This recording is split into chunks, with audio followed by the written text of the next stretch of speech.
RTC కార్మికులను గవర్నమెంట్లోకి తీసుకోవడం, దీని మీద తెలిసినోడు ఒకటి తెలియనోడు ఒకటి మాట్లాడుతూ ఉన్నారు. ఆ గవర్నర్ గారు పాపం మాకు తెలిసి తెలియక అనవసరంగా వివాదం కొని తెచ్చుకున్నారు.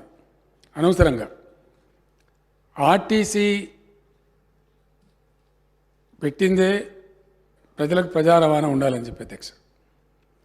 సరే, క్రమేణా కాలక్రమంలో ఆ సంస్థ నష్టాల్లో కూరుకుపోవటం ఎంత జరుగుతూ వచ్చింది. నేను కూడా ట్రాన్స్పోర్ట్ మినిస్టర్గా పనిచేసిన అధ్యక్ష. నేను పనిచేసిన రోజుల చాలా డెడికేటెడ్గా పనిచేసి, నేను మినిస్టర్గా బాధ్యత తీసుకున్న రోజు ఆనాటి ఏపీఎస్ఆర్టీసీ 14 కోట్ల నష్టాలలో ఉండే అధ్యక్ష. ఆ 14 కోట్ల నష్టాలను పూడుస్తూ వివిధ రకాల ప్రక్రియలు అక్కడ ప్రవేశపెట్టి మరొక 14 కోట్ల రూపాయల ఆదాయం తెచ్చినాం అధ్యక్ష ఆర్టీసీకి. అంటే తమను పూడ్చగలిగితే, శక్తి సామర్థ్యాలు ఉంటే నష్టాన్ని పూడ్చవచ్చు.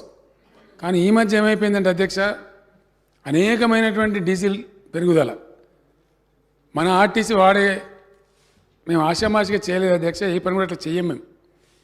గతంలో ఆర్టీసీ కార్మికులు సమ్మె చేశారు, మమ్మల్ని గవర్నమెంట్లో తీసుకోమన్నారు. మేము ఏం చేసినామంటే మీకు తగిన డబ్బులు ఇస్తాం, మీరు నడపండి, లాభాలు తీసుకొచ్చే ప్రయత్నం చేయమని ఒక బెస్ట్ ఐపీఎస్ ఆఫీసర్ని అక్కడ ఎండీగా వేసి, మనం మంచి అనుభవం ఉన్నటువంటి బాజిరెడ్డి గోవర్ధన్ గారిని చైర్మన్గా వేసి విశ్వ ప్రయత్నాలు చేసినారు వాళ్ళు కూడా.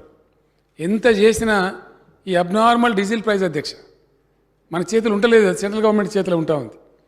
అది ఎట్లా ఉందంటే సుమారు 40 లక్షల కిలోమీటర్లు తిరుగుతాయి అధ్యక్ష మన బస్సులు. 6 లక్షల లీటర్ల డీజిల్ ప్రతిరోజు కాల్స్తాయి. అవి 6 lakh లీటర్స్ డీజిల్. 60 రూపాయల డీజిల్ 110 రూపాయలు 105 రూపాయలు అయిపోయింది. అమాంతంగా 45 రూపాయలు పెరిగితే రోజుకు 2.5 కోట్ల రూపాయలు డీజిల్ మీద నష్టం వస్తూ ఉంది అధ్యక్ష. ఎక్కడి నుంచి ముందర పడాల సంస్థ? మన క్యాబినెట్లో మేమందరం కూడా దాదాపు 5.5-6 గంటలు చర్చించి, గతంలో మనం వద్దనుకున్నాం, మరి ఇప్పుడు ఏం చేయాలి? మా చర్చలో తేలింది ఏంటంటే అధ్యక్ష, నేను కుల్ల చెప్తా ఉన్నా, కానీ దాచిపెట్టేది ఏం లేదు. ప్రజలకు రవాణా సదుపాయం కల్పించడం ఏ ప్రజాస్వామ్య ప్రభుత్వానికైనా ఒక సోషల్ ఆబ్లిగేషన్. మరి ఆర్టీసీని తీసేద్దామా? తీసేయడానికి లేదు. ఆర్టీసీ బెస్ట్ స్కిల్ ఉన్న సంస్థ, జీరో యాక్సిడెంట్ ఫ్రీ ఉండే సంస్థ, ప్రయాణికులను క్షేమంగా చేరవేసే సంస్థ. మనమే లక్షల కొద్ది పాసులు ఇస్తూ ఉంటాం విద్యార్థులకు, మరొకలకు. మరి అది మంచి సదుపాయం. ప్రజలు కూడా బస్సు ఉండాలని కోరుకుంటారు తప్ప పోవాలని కోరుకోరు. మరి ఇప్పుడు ఏం చేయని? ఆ సంస్థగా మనగడ సాగించే ప్రయత్నం లేదు. ఇంకా ప్రభుత్వమే సాకాలి, ప్రభుత్వమే సాధాల్సిందే. వాళ్ళు చేయలేరు. వాళ్ళ కాలికి మస్తు ప్రయత్నాలు చేసినారు. గోవర్ధన్ గారు, ఆ ఎండీ గారు చాలా ప్రయత్నం చేసినారు. చివరి క్యాబినెట్లో తేలింది ఏంటంటే వాళ్ళకి సంవత్సరానికి 1500 కోట్లు ఇస్తూ ఉన్నాం అధ్యక్ష. ఇప్పుడు బడ్జెట్లో పెట్టి మరీ ఇస్తూ ఉన్నాం. Every year 1500 crores we're giving to the RTC. గవర్నమెంట్లో లేదన్న పేరే కానీ గవర్నమెంటే సాగుతూ ఉంది దాన్ని. ఆ వచ్చేది ఏమూలకు సరిపోవడం లేదు. కాబట్టి ఇంక తప్పదు మనకు, ప్రజలకు ప్రజా రవాణా ఉండాలి. ఏ ఆబ్జెక్టివ్తో దాన్ని పెట్టినారో ఆ బాధ్యత నుంచి మనం తప్పించుకోలేము. తప్పకుండా ఉండి తీరాలి. కమాన్ ప్రభుత్వంలోకి తీసుకుందాం. ఆ కార్మికులకు పాపం భద్రత వస్తుంది, వాళ్ళకి చిక్కులని పోతాయి. ఆ విధంగా చాలా బాగుంటుందని మేము భావించి మన క్యాబినెట్లో ఫైనల్ డెసిషన్ తీసుకున్నాం. వద్దన్నో లేపు ఎట్లా తీసుకున్నారని మాట్లాడే పిచ్చి వాళ్ళు కూడా ఉన్నారు బయట. వాళ్ళతో సంబంధం పెట్టుకోలే. ఏ పని చేసినా గవర్నమెంట్ ఒక బాధ్యత ఉంటుంది, ఒక లోతైన దృక్పథం ఉంటుంది, ఒక పరిశీలన ఉంటుంది. దాని మీద స్టెప్ తీసుకుంటాం. ఈ సగం ఎందుకు, బయట మేనేజ్మెంట్ ఎందుకు? మనమే ప్రభుత్వమే డబ్బులు పెట్టి ఇంకా కొంచెం దాన్ని స్పీడ్ చేసేటట్టు 10 రూపాయలు ఎక్కువ ఇచ్చేటట్టు కూడా చేద్దాం. మంచోళ్ళకి 2 ఐఏఎస్ ఆఫీసర్లను పెడదాం, యంగ్ ఆఫీసర్లను పెట్టి బాగా పనిచేద్దామనే ఉద్దేశంతో ఆ నష్టాలు ఎట్లాగో భరిస్తున్నాం కాబట్టి అనవసరంగా అక్కడ ఎందుకు, అకౌంట్స్ మన దగ్గరికి వస్తాయి, మొత్తం బాగుంటుందని చెప్పి నిర్ణయం చేసినాం. కొంతమంది ఎంత దుర్మార్గంగా అంటే అధ్యక్ష, ఇంత నీచులు కూడా ఉంటారు రాజకీయాలలో. ఆర్టీసీ ఆస్తుల మీద కన్నేసినామని మాట్లాడతారు. ఇంతకన్నా దౌర్భాగ్యం ఉంటుంది అధ్యక్ష, ఇంతకన్నా దరిద్రం. ఏం చేసినా ఒక అడ్డంపుడు మాట్లాడతామంటే ఇదే దుఃఖం కలిగించేది అధ్యక్ష. ఇంత బాధ్యతాయుతంగా పనిచేసే ప్రభుత్వం ఆర్టీసీ సేవలు పెంచుతాం, ఆ బస్టాండ్లను ఇంకా బ్రహ్మాండంగా చేస్తాం, మోడర్నైజ్ చేస్తాం, సౌకర్యాలు పెంచుతాం, ఇంకా అవసరమైతే ఇంకో 10 ఎకరాల జాగా తీసుకుంటాం. ప్రభుత్వ పరంగా ఎన్ని డిపోలు కట్టిస్తున్నాం అధ్యక్ష? ఇప్పుడే అక్బరుద్దీన్ ఓవైసీ గారు అడిగినారు, బండ్లగూడలో నాకు బస్ డిపో కావాలని చెప్పి. ఎందుకు అడుగుతున్నా? అక్బరుద్దీన్ పర్సనల్ ఏం లేదు అక్కడ. ఆ ప్రాంత ప్రజలకు ట్రాన్స్పోర్ట్ ఫెసిలిటీ కావాలి. His idea is constituency people should get good facility. Definitely government will take up. దానిలో ఏమవుతుంది, ఇంకా అదనంగా జాగాలు సమకూరుస్తాం. అభి బోలేతే अकबर भाई क्या औकाफ ज़मीन का है, वहाँ से नो ऑब्जेक्शन लेके वहाँ सारी चीज़ बना सकते बोले. ऐसे और जमीन हम आरटीसी को देंगे, देते ही जाएंगे, उस संस्था को बढ़ा लेंगे। वो अपना संस्था है, अपना घर का बच्चा है, उसको कैसे मार देते? సో ఇట్లా దుర్మార్గం మాట్లాడే ఈ చిల్లరగాల మాటలని కాదు. ప్రభుత్వం అంటే ప్రభుత్వానికి ఒక బాధ్యత ఉంటుంది, సమాజానికి మేము జవాబుదారులము.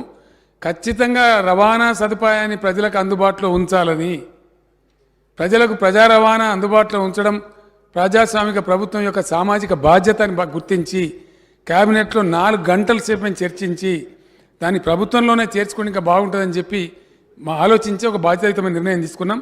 అందులో కూడా ప్లస్ మైనస్ అని చర్చించి డైరెక్ట్ గవర్నమెంటే కరెక్ట్ అని చెప్పి వాళ్ళని తీసుకున్నాం. వాళ్ళకి భద్రత వస్తూ ఉంది. అప్పుడు పీఆర్సీ ఇస్తాం, వాళ్ళకి ఆటోమేటిక్గా పెరుగుతుంది.